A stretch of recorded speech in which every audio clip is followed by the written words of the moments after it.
We couldn't get the singles away, we couldn't get the boundaries away, everything we tried didn't work. গতকাল দিনের ম্যাচে চিটাগাং কিংসের জয়ের আগেই আসর থেকে ছিটকে গিয়েছিল ঢাকা ক্যাপিটালস, তাই ফরচুন বরিশালের বিপক্ষে ম্যাচটা তাদের জন্য কেবলই নিয়ম রক্ষার ছিল।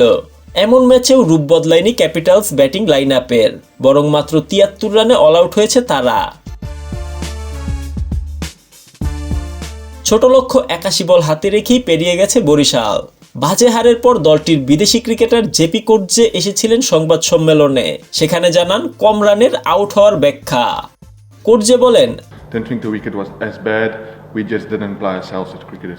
আসলে আমার মনে হয় না উইকেট এতটাও কঠিন ছিল।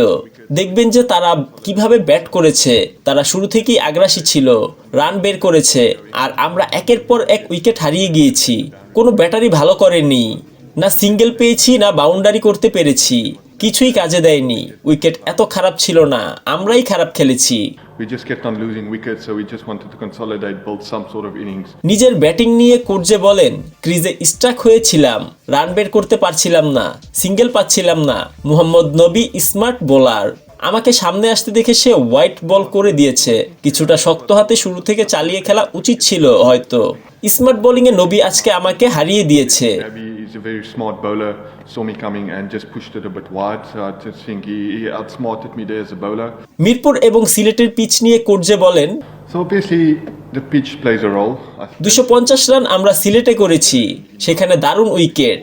আজকে চিটাগাং জেতায় আমরা বাদ পড়ে গেছি, ফলে আমরা আগেই জানতাম আমরা বাদ। এখানে কিছু একটা ঘাটতি ছিল। দিন শেষে ক্রিকেট খেলা এমনই। অস্ট্রেলিয়া দক্ষিণ আফ্রিকার কাছে ৬৮ রানে অল আউট হয়েছে, আবার ৪০০+ রানও করেছে।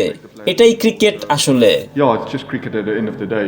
You see all kind of world-class teams, Australia getting bowled out to 38 against South Africa, but also scored 400 in a one day against South Africa. So that's just the nature of cricket.